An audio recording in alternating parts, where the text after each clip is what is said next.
नमस्कार, times of Swaraj में आप सबों का स्वागत है। मैं हूं संतोष सिंह और हम आज बात कर रहे हैं विपक्षी एकता कि जिस अभियान की शुरुआत नीतीश कुमार ने की थी, आज उस अभियान को एक अलग दिशा देने की तारीख जो पूर्व से निर्धारित थी वो आ चुकी है।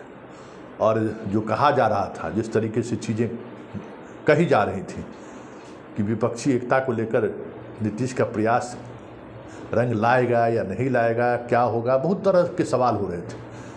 लेकिन जिस अंदाज में विपक्षी पार्टियों ने उत्साह दिखाई है, नीतीश कुमार को अगर हम जोड़ दें तो 6 मुख्यमंत्री इसमें शामिल हो रहे हैं। कल ही आ गए तमिलनाडु से, आपको ममता बनर्जी आ गई, अरविंद केजरीवाल आ गए, मान आ गए, हेमंत सोरेन पहुंच गए और नीतीश कुमार 6 मुख्यमंत्री। इसके अलावा पार्टी के तमाम वरिष्ठ नेता, सीपीआई के तमाम वरिष्ठ नेता सब पहुंच गए। राहुल गांधी का सदाकत आश्रम में उसी तरीके से भव्य स्वागत हुआ। लेकिन इन सब से इतर जो सबसे महत्वपूर्ण बात है कि इसमें बातचीत क्या होगी। तो बातचीत को लेकर मुंबई से रवाना होने से पहले शरद पवार ने एक बड़ी बात कही है और कही है कि मणिपुर का मसला मजबूती से हम लोग इस बैठक में उठाएंगे। मतलब जिस सवालों को लेकर कल से कयास लगाए जा रहे थे और कहा जा रहा था कि केजरीवाल जो कह रहे हैं, और जिन सवालों के सहारे केजरीवाल कह रहे हैं, खबर आ रही थी कि बीच मीटिंग से भी वो जा सकते हैं, वो सारी चीज़ें अब स्पष्ट होने लगी हैं। और शरद पवार जिस अंदाज में इस बैठक के बारे में बोला है, खबर ये भी है कि शरद पवार को बड़ी महत्वपूर्ण जिम्मेवारी दी जा सकती है और सबसे सीनियर लीडर्स में एक शरद पवार इस बैठक में शामिल भी हो रहे हैं। तो ये तय मानिए कि शरद पवार का ये कहना कि बैठक में एजेंडे में क्या खास होगा, तो सब कुछ बातें जरूर तय हो गई। तो जरा सुनिए शरद पवार क्या कह रहे हैं। साधारणतः देशासमोरच्या महत्त्वाच्या प्रश्नांची चर्चा करणार एक, त्याच्यानंतर देशाच्या काही राज्यामध्ये जसं मणिपूर किंवा काय, आणि या नात्यानिमित्तानं एक प्रकारचे रस्त्यावर उतरणं आणि कायदा आणि सुव्यवस्थेची परिस्थिती निर्माण करणं, हे जे कृत्य होतं आहे त्याला विशेषतः जिथं नॉन बीजेपी राज्य आहेत त्या राज्यात हे जास्त होतं आहे. त्यामुळे याचं मागं कोण आहे हे स्पष्ट होतं आहे. हे देशाचं जसं योग्य नाही, या सगळ्या गोष्टीच्या बाबतीत एकत्रित विचार करून पुढची लाईन ठरवावी, एवढाच त्याचा विषय. बाकी काय जे अन्य राज्यातले लोक काही मुद्दे उपस्थित करण्याची शक्यता नाकारता येत नाही, पण ते मी आज सांगू शकत नाही. पण सर कांग्रेस तो शरद पवार की बातें आपने सुन ली। और खरगे ने केजरीवाल के उस नैरेटिव को जो सेट करना चाहते थे कि हमें अध्यादेश के मामले में सहमति चाहिए थी, खरगे ने फिलहाल उसको टाल दिया है। मतलब इस मीटिंग में होना क्या है वो लगभग स्पष्ट हो चुका है कि राष्ट्रीय मुद्दों पर बातचीत होगी, 1 to 1 कैसे सीटों पर चुनाव लड़ा जाए इस पर सहमति बनाई जाएगी। साथ ही कॉमन मिनिमम प्रोग्राम क्या होगा इस पर तय होगा। राष्ट्रीय स्तर पर किस तरीके से हम इस एकता को आगे बढ़ाएं इस पर तय होगा। और अरविंद केजरीवाल जो चाह रहे थे, हालांकि कल से ही वो लॉबिंग कर रहे थे, और कल से जिस तरीके से लॉबिंग कर रहे थे जैसे लग रहा था कि वो बीजेपी के खिलाफ मोर्चा की बात नहीं कर रहे हैं, वो कांग्रेस के खिलाफ मोर्चा खोलने की बात कर रहे हैं। अध्यादेश पर ही परेशान थे। जितने नेता आए सबसे उनकी 1 to 1 फिर से मुलाकात हुई।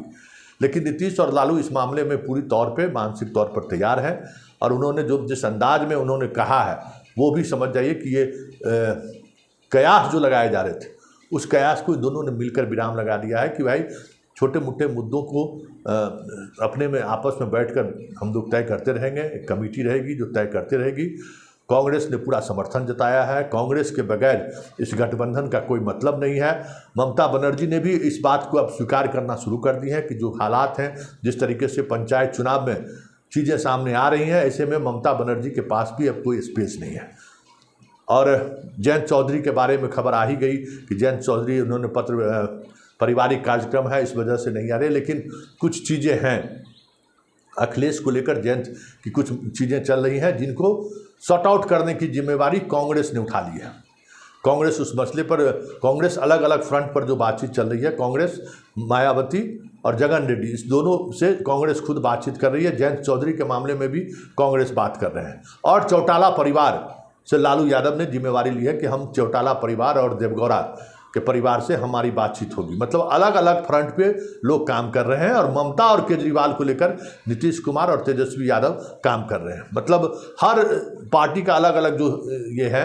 और स्टालिन के मामले में जो महत्वपूर्ण जिम्मेवारी दी गई है वो कर्नाटक के उप मुख्यमंत्री को दी गई है जिम्मेवारी, कि वो जगन रेड्डी और बाकी जो साउथ के जो नेता हैं उनसे कैसे समन्वय बनाया जाए, इसकी जिम्मेवारी वहाँ जो उप मुख्यमंत्री हैं राहुल के काफ़ी भरोसेमंद हैं, उनको वो जिम्मेवारी दी गई है। और 2024 तक तमाम वो चीज़ें कैसे संचालित हो, इसको लेकर जो संचालन समिति की बात आ रही है वो भी लगभग तय हो चुका है कि कैसे संचालन करना है, अलग अलग फ्रंट पे कैसे काम करना है, ये सारी चीज़ें हो रही है। और इसी का नतीजा है कि हरियाणा में सरकार कब गिर जाए कहना मुश्किल है।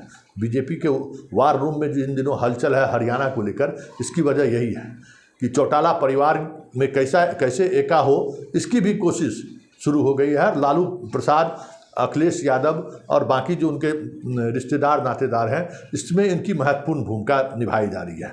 और आज की बैठक के बाद बहुत सारी चीज़ें बदल जाएं तो कोई बड़ी बात नहीं होगी। आपसी मतभेद की जो बातें आ रही हैं उस पर विराम लग जाए तो भी बड़ी बात नहीं है। और सबसे बड़ी बात यह है कि एक बड़ा रेजुलेशन पास होगा जिसकी आधिकारिक घोषणा मीटिंग के समाप्ति के बाद प्रेस ब्रीफिंग में किया जाएगा, जिसमें तमाम बड़े नेता मौजूद रहेंगे। प्रेस को अनुमति दी गई है, प्रेस ब्रीफिंग के दौरान वो मौजूद रहेंगे। हर एक एक्टिविटी पर उनको वीडियो फुटेज दिया जाएगा। हम भी आपको पल पल की जानकारी देते रहेंगे कि अपडेट क्या क्या है, क्या खबर है, क्या खास खबर है, सारी चीज़ें से हम आपको अवगत कराएंगे। और इन सब के बीच जो बातें आ रही हैं, राहुल गांधी, मल्लिका खरगोन, सब तमाम कांग्रेस के नेता सदाकत आश्रम में अपने कार्यकर्ताओं से मिल रहे हैं। वर्षों बाद कोई बड़ा कांग्रेस का नेता वहां पहुंचा। और सबसे बड़ी बात है कि पूरे शहर में, पटना के पूरे शहर और पटना में प्रवेश करने वाले तमाम रास्ते में जिस तरीके से राहुल का कटअप लगा हुआ है, बैनर लगा हुआ है, लग ही नहीं रहा है कि ये विपक्षी एकता की बैठक हो। लग रहा है कि राहुल के स्वागत में, और नीतीश ने ये दिखाया भी है, नीतीश किसी मुख्यमंत्री के स्वागत के लिए एयरपोर्ट नहीं पहुंचे थे, लेकिन राहुल के स्वागत के लिए खुद वो एयरपोर्ट पर पहुंचे और उनको स्वागत करके, उनको रिसीव करके, उनको सदाकत आश्रम तक जाने तक उनको छोड़ा। मतलब राहुल को लेकर नीतीश और लालू कितने गंभीर हैं ये भी देखने वाली बात है। देखिए आगे होता है क्या, लेकिन इतना तय है जिस अंदाज में चीज़ें चल रही हैं और जो कयास लगाए जा रहे थे, या जिस तरीके से बीजेपी हमला कर रहा था कि भ्रष्टाचारियों का जो है जमाव रहा है, पूरे भाजपा अपने कार्यालय के आसपास उस तरीके का बैनर भी लगाया है। और एक देवदास का भी लगाया है कि दारू पी रहे हैं देवदास, और उसमें राहुल का फोटो लगाया गया है। मतलब ये भी चीज़ें चल रही हैं। लेकिन इन सब चीज़ों के बीच बीजेपी ये चीज़ समझ रही है कि इस एकता को अगर मजबूती से ज़मीन पर उतार दिया गया तो बिहार ही कहीं पूरे देश में बहुत सारी चीज़ें बदलनी शुरू हो जाएगी। और जिसकी शुरुआत बिहार से होनी है। और बिहार का तो इतिहास रहा है कि जब कभी बदलाव की बात शुरू हुई है, चाहे गांधी हो, चाहे जेपी हो, चाहे विश्वनाथ प्रताप सिंह हो, शुरुआत बिहार से ही हुई है। और हमें लगता है कि यह चौथी घटना होगी इस देश के इतिहास में जब नरेंद्र मोदी के खिलाफ एक बड़े विपक्षी एकता के साथ साथ पूरे देश के स्तर पर एक मुहिम की शुरुआत के लिए फिर से बिहार को याद किया जाएगा। और लोग जब कभी भी बदलाव की बात सोची जाएगी तो ज़रूर लोग एक बार बिहार को याद करेंगे।